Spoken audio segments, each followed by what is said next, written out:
आप सभी को प्रणाम। मैं राजन सिंह। आज जो आपको जानकारी दी जाएगी वह विश्वसेन क्षत्रिय वंश के बारे में होगी। बिसेन क्षत्रिय जिसको कहा जाता है। और यह जानकारी आपको गोरखपुर जनपद और उसकी क्षत्रिय जातियों के इतिहास पुस्तक से दी जाएगी, जिसके लेखक डॉक्टर राजबली पांडे जी हैं। जैसा कि पहले कहा जा चुका है कि विश्वसेन का राज्य प्राचीन मल्ल राष्ट्र का अवशेष और विश्वसेन क्षत्रिय सूर्यवंशी मल्ल क्षत्रिय जाति की एक शाखा है। मौर्य साम्राज्य के उदय के समय शक्तिशाली मल्लगढ़ मल्ल राष्ट्र पंचायती राज्य का विघटन हुआ और मौर्य मल्ल विवाह संबंध से उत्पन्न विश्वसेन के द्वारा मल्ल राष्ट्र के दक्षिणी भाग में एक छोटे से एकांतरित एक राजा द्वारा संचालित राज्य की स्थापना हुई। और जैसा कि मौर्यों का अगर जिक्र हो रहा है तो प्राचीन मौर्यों से और वर्तमान मौर्य कोयरी से कोई संबंध नहीं है, परंतु शुंगों के समय दूसरी शताब्दी विक्रम पूर्व से लेकर गढ़वालों तक वह प्रायः दबासा अधीन राज्य के रूप में रहा। उसका स्वतंत्र अस्तित्व नहीं था। किसी तरह राजवंश जीवित रहा। यह बात मझौली के विश्वसेन वंश की 115 पीढ़ियों तक सुरक्षित वंशावली से सिद्ध होती है। तुर्कों के आक्रमण के समय जब गढ़वाल राज्य छिन्न भिन्न हो गया था, तब गोरखपुर जनपद में सबसे पहले विश्वसेन क्षत्रिय वंश के मझौली राज्य ने अपनी स्वाधीनता घोषित की और साम्राज्यों के दबाव में सिकुड़े हुए अपने राज्य का विस्तार किया। गोरखपुर के पूर्वी और दक्षिणी भाग, आजमगढ़ के उत्तरी भाग और सारण के पश्चिमी दक्षिणी भाग पर इसका अधिकार स्थापित हो गया। यदि एक राजा के शासनकाल का मध्यमान 20 वर्ष रखा जाए तो यह घटना संभवतः इस वंश के 75वें राजा धर्मसेन के समय में हुई।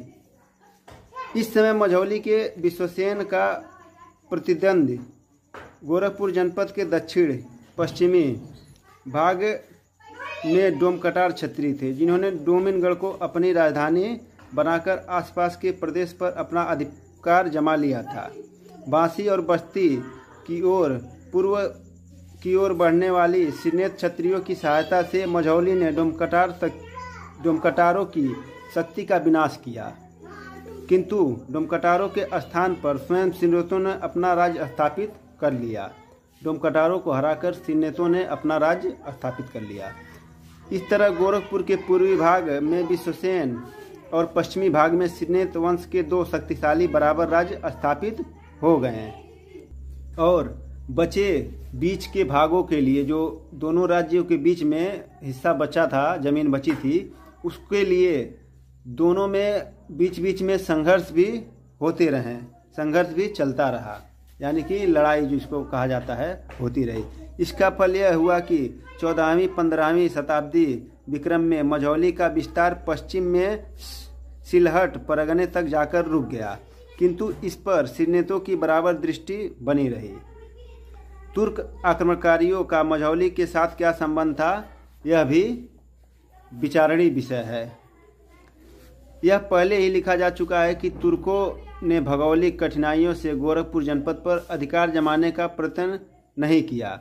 सरयू के किनारे के प्रांतों पर कभी उनकी सेना उतर जाती थी और कभी अनियमित कर उनको मिल जाता था। अनियमित कर यानी कि जो पहले के ज़माने में टैक्स होता था।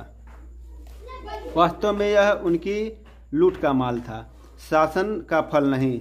विश्वसेन वाटिका में मझौली के 72वें राजा जयति सेन के बारे में लिखा है। कहते हैं कि उस समय का बादशाह इनको बहुत मानता था, पर ठीक समय पर न मिलने के कारण बादशाह का नाम नहीं जाना जाता है। इस प्रकार के कथन से कुछ भी अनुमानतः निकालना बहुत कठिन है। किसी भी मुसलमानी पुस्तक या लेख से इस समय गोरखपुर जनपद पर मुसलमानों का प्रभाव सिद्ध होता। 79वें राजा धूमसेन के बारे में उसी पुस्तक में लिखा मिलता है। बड़े वीर और उत्साही थे। चित्तौड़गढ़ की लड़ाई के समय जिसे 582 वर्ष हुए, इनकी वीरता पर अति प्रसन्न हो अलाउद्दीन खिलजी बादशाह ने मल्ल की पदवी दी। इस अवतरण की समीक्षा हो चुकी है। मल्ल उपाधि की खोज में यह कहानी लिखी गई थी। इस समय न तो गोरखपुर जनपद में अलाउद्दीन की कोई फौजी छावनी थी और न ही अभी तक क्षत्रियों की इतना नैतिक पतन हो गया था कि वे अपनी मुसलमानों की ओर से चित्तौड़गढ़ जैसे सम्मानित स्थान पर आक्रमण करके अपनी वीरता का परिचय देते हैं। इसीलिए विश्वसेन वंशी राजा द्वारा अलाउद्दीन की तरफ से लड़ने की कथा कल्पना प्रसूत है। यह मझौली के एक लेखक थे, वो लिखते हैं, जो कि बिल्कुल निराधार है। ऐसी एक कथा 99 राजा प्रसाद मल्ल के विषय में भी लिखी हुई है। यह एक प्रसिद्ध और प्रतापी राजा हो गए हैं। इन्होंने अपने समय में उत्तम रीति से राज्य और प्रजापालन किया। इनको दिल्ली में बुलाकर एक बार सलीम शाह शुरू ने कैद कर लिया। तब राजा के प्रसिद्ध कवि सविता राय बंदीजन ने अपनी कविता से बादशाह को प्रसन्न किया, पर कवि ने उस समय अपना नाम और ग्राम यथार्थ नहीं बतलाया। तब बादशाह ने पूर्व रीति के अनुसार मुमांगा पारितोषिक देना स्वीकार किया, यानी कि इनाम जो होता है मुमांगा पहले के राजा महाराजा प्रसन्न होकर देते थे। तब कवि ने धन, पृथ्वी और वाहन आदि कुछ न चाहकर राजा को ही छुड़वाया। तब राजा ने इस कवि को जिला सारण में कई गांव दिए, जिसमें अब तक कवि के वंश वाले बसते हैं और जमींदार भी उनमें से वही हैं। राजा प्रसाद मल्ल के संबंध में यह किंवदंती संभवतः सविता राय के वंशजों में ही सुरक्षित थी, जिसको विश्वसेन वाटिका के लेखक ने अपनी पुस्तक में अधिकृत कर लिया। इस जनश्रुति पर विश्वास करना कठिन है। एक तो गोरखपुर जनपद के साथ सूर्यवंश के संबंध में कोई कागजी प्रमाण नहीं। दूसरे, सलीम शाह ने कवि बंदीजन सविता राय के कुछ कवित्व सुनकर अपने अपराधी राजा को छोड़ दिया।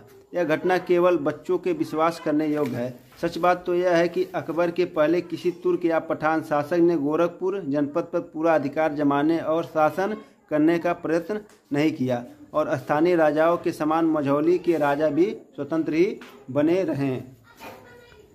मझौली विश्वसेन वंश के 6वें राजा भीममल्ल द्वितीय थे। ये अकबर के समकालीन माने जाते हैं।